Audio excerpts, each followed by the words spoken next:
Now children come to this paragraph. In this paragraph तो only this conclusion, last line is the conclusion कि till now this is not clear कि whether evolution and natural selection are considered as process or they are actually the end result of the process. Okay, this is मतलब it is not clear till now. Now here in this paragraph what is given that Darwin was actually also influenced by the Thomas Malthus. He has also studied the various population and he has also put forwarded various facts, and on the basis of his facts the Darwin was also influenced.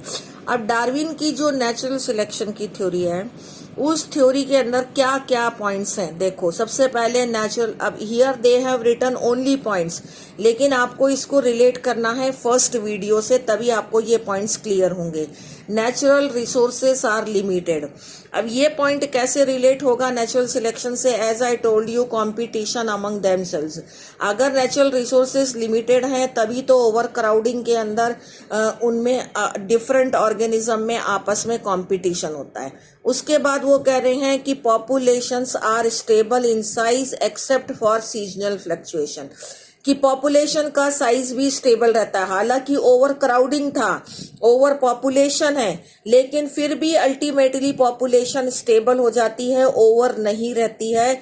Seasonal fluctuation आता है, मान लीजिए किसी का breeding season rainy season है तो उस समय उसकी पॉपुलेशन बढ़ जाएगी, लेकिन after that again it will come to the normal. जैसे कि रेनी सीजन में प्लांट्स की पॉपुलेशन, ग्रासेस वगैरह इंक्रीज हो जाती हैं, वीड्स इंक्रीज होते हैं, again they come to the normal, क्योंकि always overcrowding results into the competition among themselves. तो नेचुरल रिसोर्सेस आर लिमिटेड, इसको आपने उस फर्स्ट वाले वीडियो से कनेक्ट करना है। Members of the population very in the characteristics. जो एक ही पॉपुलेशन के मेंबर हैं वो सुपरफिशियली सिमिलर दिखते हैं, but they are having the variations and those variations are inherited, hence they are dissimilar also. अब थ्योरेटिकली हम ये कह सकते हैं कि पॉपुलेशन एक्सपोनेंशियली ग्रो करती है।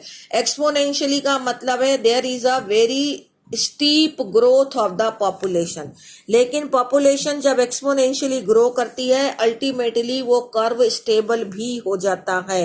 कारण ये, अब यहाँ पर वो सारे पॉइंट जो फर्स्ट वीडियो में आपको बताए हैं, those all points you are to relate with this when you will open the book, then you will understand when you will read all the lines completely कि there had been, I can not read all the lines, there had been competition for resources. ये first video में आपको बिल्कुल clear हो रहा है।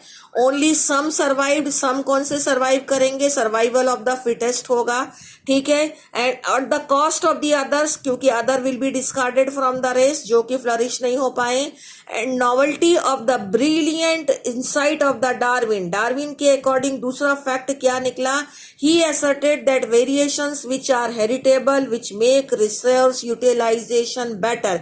ये आपको आंसर में डालना है कि डार्विन के अकॉर्डिंग एक पॉइंट क्या था कि रिप्रोडक्टिव फिटनेस होती है, और दूसरा पॉइंट उसका क्या है कि रिप्रोडक्टिव फिटनेस के साथ साथ में एडेप्टेशंस या वेरिएशंस वो आने चाहिए जो किसी ऑर्गेनिज्म को रिसोर्स यूटिलाइजेशन बेटर वे में करवा सके, so that it can adopt in that habitat in a better way. The organism who can use their resources in a better way, that means they are better adapted. Those have reproductive fitness, they are better adapted, and those who can use their resources in a better way, they are better adapted. ये point सबसे ज्यादा important है जो यहाँ पर ऐसे ऐसे करके लिख रखा है। This is the most important line, ठीक है। अब डार्विन्स थ्योरी का, ये थ्योरी है, उसका कंक्लूजन है।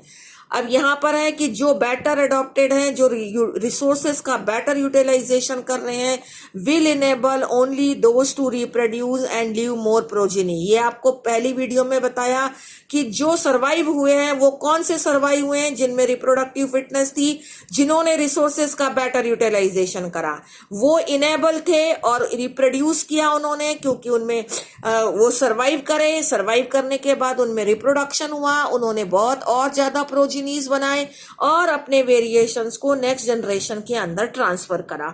इस तरह से धीरे धीरे करके न्यू जनरेशंस बनती हैं, न्यू कैरेक्टरिस्टिक्स बनते हैं और पॉपुलेशंस के अंदर चेंजेस आते हैं। So this way this all is not a topic in continuation, but there are various small things are given which are very important and very important. Thank you.